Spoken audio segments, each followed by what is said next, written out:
The air in Brew Haven smelled of roasted coffee beans and cinnamon, comforting, familiar. Jake wiped down the espresso machine, humming along to the indie song playing softly overhead.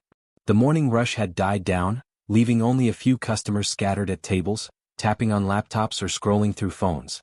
Then the bell above the door jingled and the atmosphere shifted. Heads turned as she walked in. Karen Reynolds, though Jake didn't know her name yet, strutted to the counter like she owned the place. Her designer sunglasses perched atop bleach blonde hair, her manicured fingers drumming impatiently against her phone. The moment she stopped in front of him, Jake felt it, the prickling tension, the unspoken "you're beneath me" radiating off her. "I'll have a large caramel macchiato," she announced, not bothering with a please. "Extra hot, extra foam, exactly 3 pumps of vanilla, not 2, not 4. And soy milk, obviously." Jake forced a polite smile. "Sure thing. That'll be." She cut him off with a flick of her wrist. "And don't skimp on the caramel drizzle. The last place I went to completely ruined it." He nodded, biting back a sigh. He'd dealt with picky customers before. No big deal. But then, as he handed her the drink, her fingers missed, on purpose, and the cup tumbled to the floor, splattering hot coffee across the tiles. Karen gasped, dramatic. "Excuse me? Did you just throw my drink at me?" Jake blinked. "Ma'am, you..." "Unbelievable." She whipped out her phone, camera pointed at him. "I knew this place was sketchy. First, you ignore my instructions, then you assault me with scalding liquid?" His stomach dropped.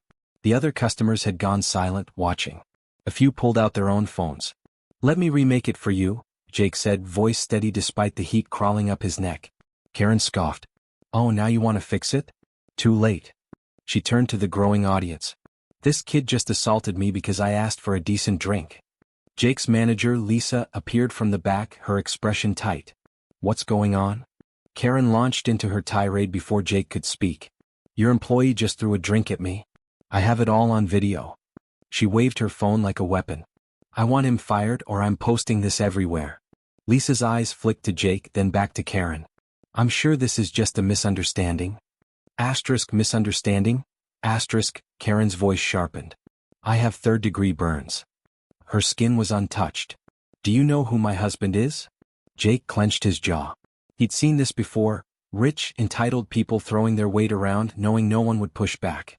But this time it was his job on the line. Lisa exhaled. "Jake, take your break. Now." Karen smirked, victorious.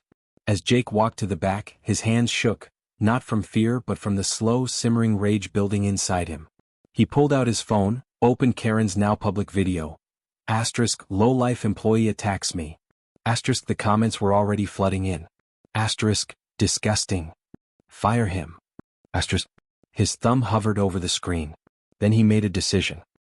Fine. If she wants to play dirty, He hit record. The break room felt like a prison cell. Jake slumped onto a stool, the muffled sound of Karen's triumphant voice still carrying through the door. His phone buzzed, another notification. Her video had already racked up thousands of views, the comments a tidal wave of outrage. "Scumbag deserves to lose his job." "Name and shame this coffee shop." His chest tightened. One lie, one performance, and just like that, his life was unraveling. Lisa stepped in, her face drawn. "Corporate saw the video. They're talking about termination." Jake's stomach twisted. "You know that's not what happened." "I know," Lisa hissed, "but Karen's husband is on the city council. If she pushes this, corporate won't care about the truth." A bitter laugh escaped him. "So that's it? She gets to ruin me because she's married to some politician?" Lisa hesitated, then lowered her voice. "Jake, just apologize. Maybe she'll drop it." He stared at her. Apologize? For something he didn't do? The injustice burned hotter than the coffee Karen had pretended scalded her. That night, Jake scrolled through Karen's social media, his screen glowing in the dark of his tiny apartment. Her feed was a highlight reel of privilege, brunches, designer hauls, smug captions about winning arguments with service workers. But then he found something else, a buried Reddit thread titled Karen Reynolds, serial liar? His pulse quickened. The post detailed how she'd falsely accused a waiter of stealing her credit card, gotten a maid fired for breaking a vase she'd shattered herself.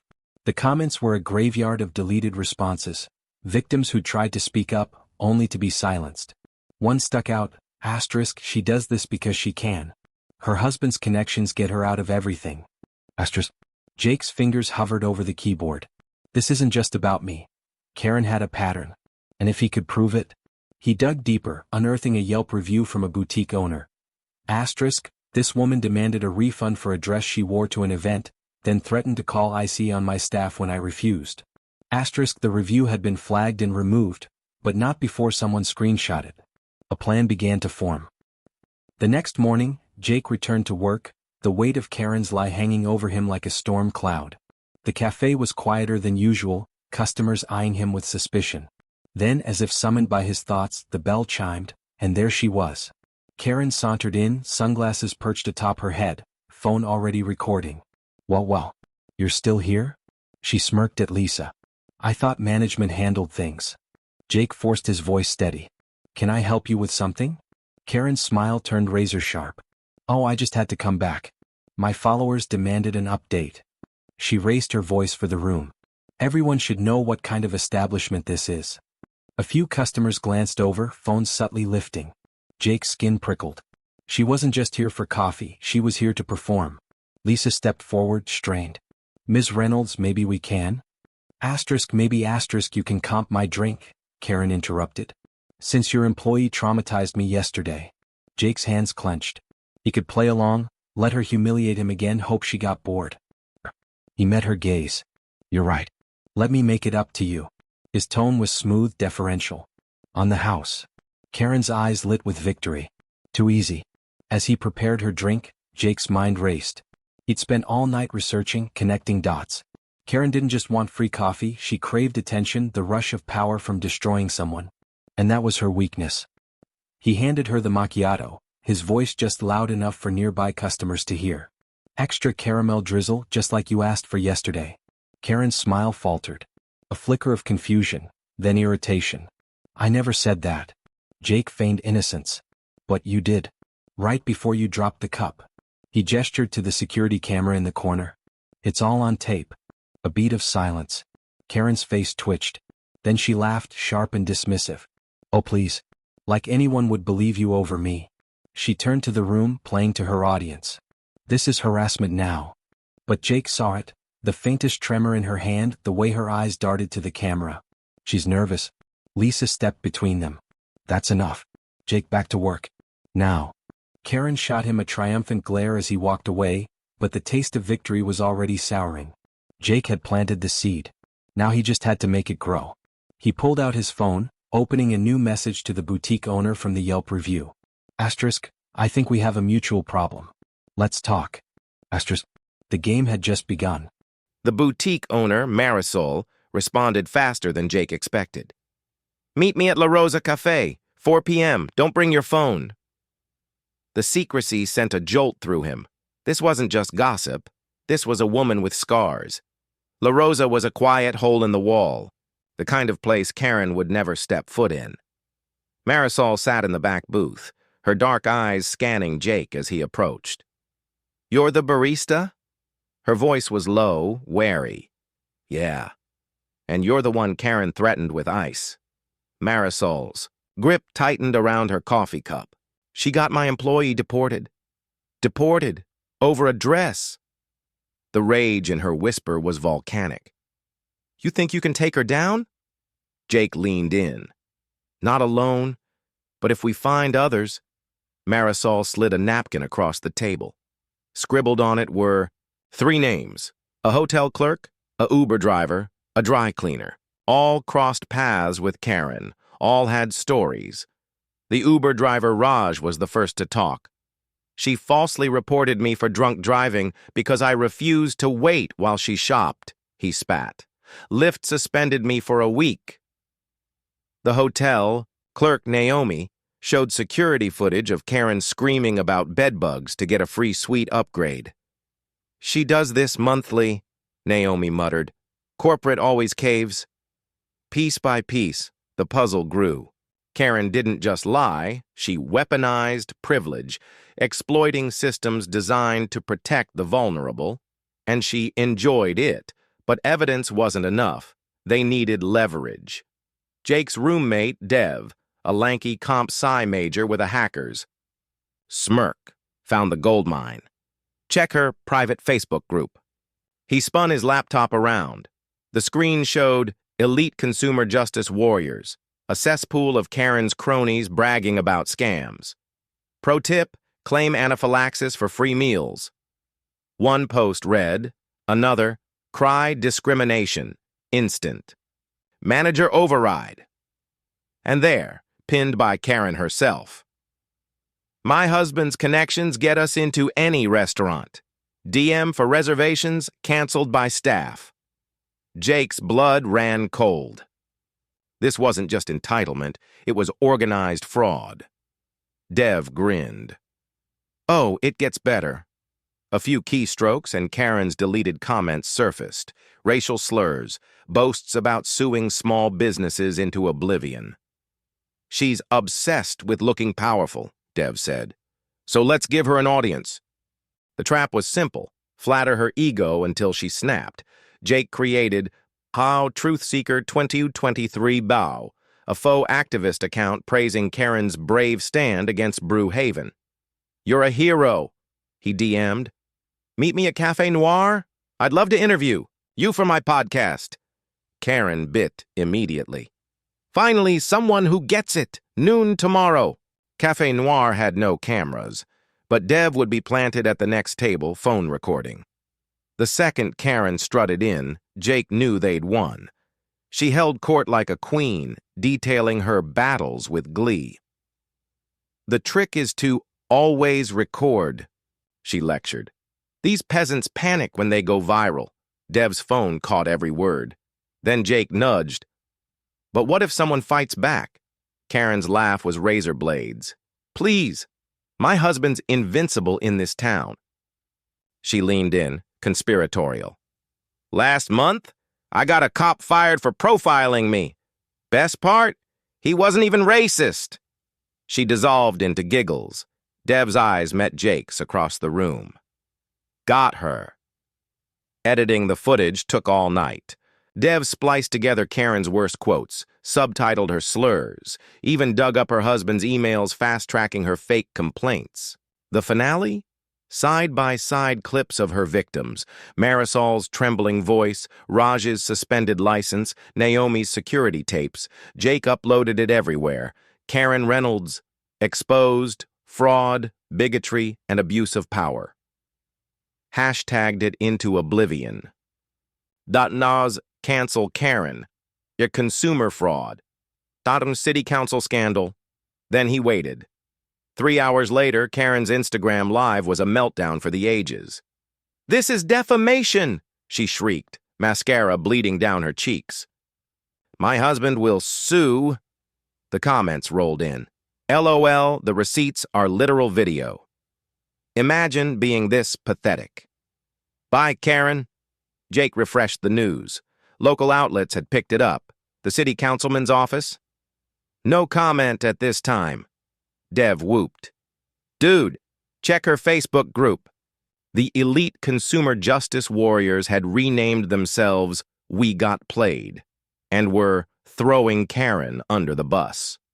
We barely knew her. She scammed us too. Jake exhaled, the high of victory sweet on his tongue. But one thought nagged. She won't go down without a fight. The screen lit up with a notification. Marisol. She's heading to Brewhaven. Bring your camera. Jake grabbed his phone and ran. Jake's sneakers pounded against the pavement as he sprinted toward Brewhaven, his phone buzzing incessantly in his pocket. The morning sun glared down, turning the sidewalk into a shimmering griddle. He skidded to a stop outside the cafe, chest heaving just in time to see Karen's silver Lexus screech into the parking lot. She exploded from the car like a missile, her designer sunglasses doing little to mask the fury twisting her face. You! She shrieked, spotting Jake through the window. The door slammed open, the bell jangling violently as she stormed inside. The few customers hunched over their lattes froze, their eyes darting between Jake and the human hurricane barreling toward him. You pathetic little worm, Karen spat, her voice trembling with rage. She whipped out her phone, the screen already lit with her viral humiliation. "You think you can ruin me? I'll have you arrested for this!" Jake stood his ground, his pulse roaring in his ears. This was it, the moment she'd either destroy him or crumble. He forced his voice steady. "It's not ruining you if it's the truth, Karen." Her nostrils flared. "You edited those videos. Did I?" Jake nodded toward the cafe's mounted TV, where a local news channel played Dev's expose on mute. Karen's own face, smirking as she bragged about manipulating the system, filled the screen. Below it, the ticker read, "City Councilman's wife under fire for fraudulent claims." A strangled noise escaped Karen's throat. She whirled toward the bar where Lisa stood gripping the counter, her expression unreadable. "Call the police," Karen demanded. "This criminal is harassing me." Lisa didn't move. "I think you've done enough, Ms. Reynolds." The words hung in the air like a guillotine blade. Then the door chimed again. Marisol walked in, followed by Raj, Naomi, and a half-dozen others, faces Jake recognized from Karen's trail of destruction. They formed a silent semicircle behind him, a wall of crossed arms and hardened stares. Karen's confidence flickered. "This is ridiculous," she hissed, but her voice lacked its usual venom. She fumbled for her phone, her fingers shaking as she dialed. "I'm calling my husband." "Already did," came a new voice. A man in a tailored suit stepped inside, his face ashen. Karen's husband. The room collectively held its breath. He didn't look at his wife. Instead, he addressed the crowd. "I had no idea the extent of her actions." His jaw tightened. "The council is voting on my resignation this afternoon." Karen's face drained of color. "What?" Her husband finally met her eyes, his voice hollow. "It's over, Karen." For a heartbeat, the cafe was dead silent. Then Karen's phone rang, a shrill, obnoxious tone. She glanced at the screen and her knees buckled. "My lawyer!" she screeched into the receiver. "What do you mean you're dropping me?" The dam broke. Customers burst into laughter. Someone started clapping. Raj pulled out his own phone, filming Karen's meltdown with a grin. "Say hi to TikTok, Karen." She spun wildly, her manicured nails clawing at the air as if she could physically grasp control of the situation. But it was gone. The power, the fear she'd wielded like a weapon, vanished. Her empire of lies had collapsed in one day. Jake expected to feel triumph. Instead, he just felt tired. Karen's gaze locked onto him, her eyes wild. "You ruined me?" she whispered, the words barely audible over the chaos. Jake shook his head. "No, Karen, you did that all by yourself." She opened her mouth to scream, to curse, to beg, but no sound came out. Then, with a choked sob, she turned and fled, the door swinging shut behind her with a final mocking jingle. The cafe erupted. Cheers, applause, someone popping a bottle of cheap champagne. Lisa clapped Jake on the back, her grin wide. "Corporate just called. You're unsuspended." But Jake's eyes were on Marisol, who wiped away a tear as she stared at her phone. "They're reopening my employee's case," she murmured. "They're bringing him home." Jake smiled. Later, as he mopped up spilled champagne, courtesy of a overzealous Dev, his phone buzzed. A notification. Karen's Instagram now set to private. Bio. Cancel culture victim. Followers. 12. Dev snorted. "Think she'll try to sue?" Jake tossed the mop into the bucket. "Let her!" Outside, the sun shone brighter. Somewhere, Karen was probably screeching into the void. But here, in this little coffee shop, the air smelled like justice. And damn, it was sweet. End.